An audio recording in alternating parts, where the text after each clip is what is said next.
Pois é, pessoal, bora falar agora um pouco de Corinthians 1, Palmeiras também. Bom, Corinthians diante dos desfalques de Carrilho, Yuri Alberto, né? Até que o resultado não foi um mau resultado, né? Agora, falando do jogo, um jogo morno, um dos derbys mais mornos, se você for parar pra ver, né? Mas, como eu disse, cara, mesmo o Corinthians jogando em casa, um empate não é um mau resultado diante das circunstâncias, né, cara?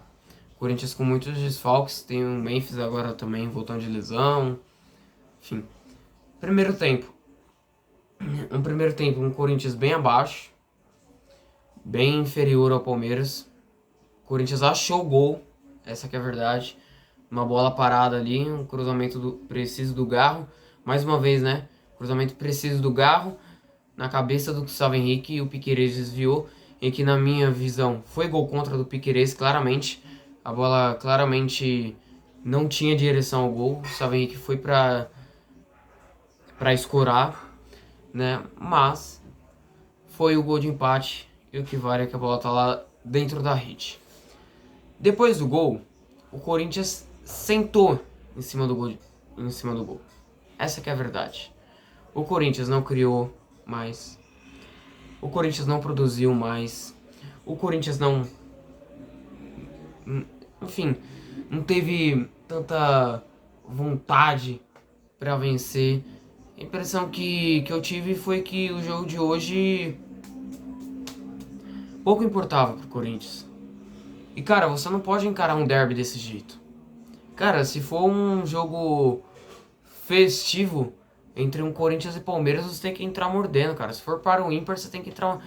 Se um Corinthians e Palmeiras for, nem que seja no para o ímpar, você tem que entrar mordendo, você tem que chegar rasgando, cara. Bom, destaques positivos aqui para mais uma atuação segura do Gustavo Henrique, mais uma atuação segura do Hugo, fazendo justificar sua convocação para a seleção, né? E com méritos. Se não fosse ele, o Corinthians teria saído da Neoquímica Arena com a derrota. Aquela defesa que ele fez no chute do Maurício ali foi um milagre, meu irmão. Maurício, não sei ali, acho que até na hora eu tive a impressão que estava impedimento, mas estava na mesma linha. E o Maurício chutou e o Hugo cresceu para cima do jogador do Palmeiras. Enfim, né?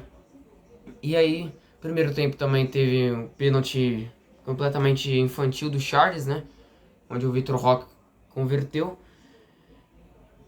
E, cara, o jogo não teve tanto brilho. Mas, e destaques negativos, né? Mais uma vez, Thales Magno, né? Mais uma atuação abaixo. Cara, falar do Thales Magno aqui é chover no molhado, cara. Chover no molhado, porque um jogador que... O Thales Magno, quando ele entra, ele é só mais um jogador que tá no jogo, não agrega em absolutamente nada. Entrou também o Vitinho, mas pouca coisa fez. Tá sem ritmo ainda, tá pegando o ritmo aos poucos, né? Não jogava desde maio, né?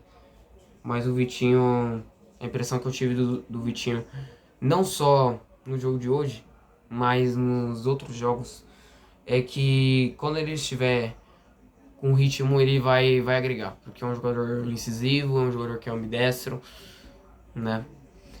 E ele também pode fazer o meio também, né, cara?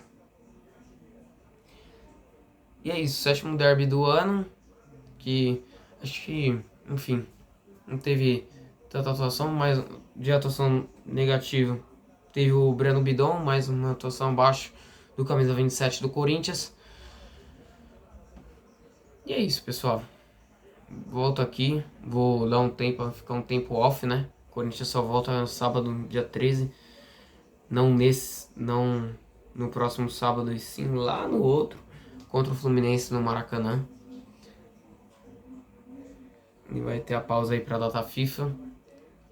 E é isso. Só que antes também eu comecei a Copa do Brasil contra o Atlético Paranaense.